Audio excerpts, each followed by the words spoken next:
Parlem de l'accident de metro més greu de quan s'han produït a l'estat espanyol, que va provocar 43 morts i 47 ferits, i que, a pesar de la seva gravetat, es va crear una comissió d'investigació en les Corts Valencianes, la comissió d'investigació més curta i més breu de la història de la nostra institució parlamentària, i que, a més, les seues conclusions no sols no van ser satisfactòries, sinó que amb el temps han quedat prou palesades, que són qüestionables des del principi.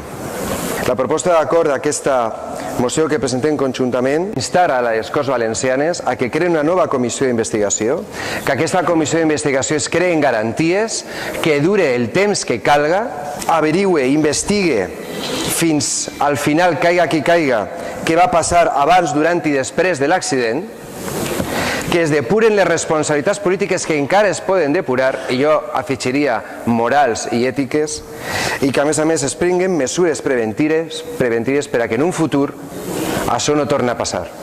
Se investigó hasta la saciedad. Ustedes han dicho lo que les ha venido en gana. Nadie trató de ocultar nada. Nadie trató de ocultar.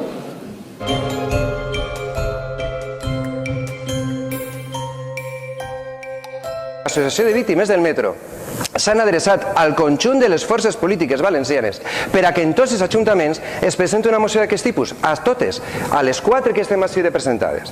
Si vostès no s'han sumat, no és qüestió nostra, és qüestió de vostès que continuen volent protegir el que va ser una gestió absolutament immoral de l'accident del metro. A nosotros sí que nos preocupa el tema. Lo que sí que tratamos es de que se establezca y se aclare la verdad.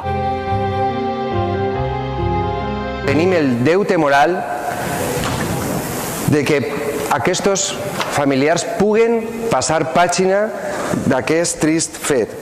Reflexionen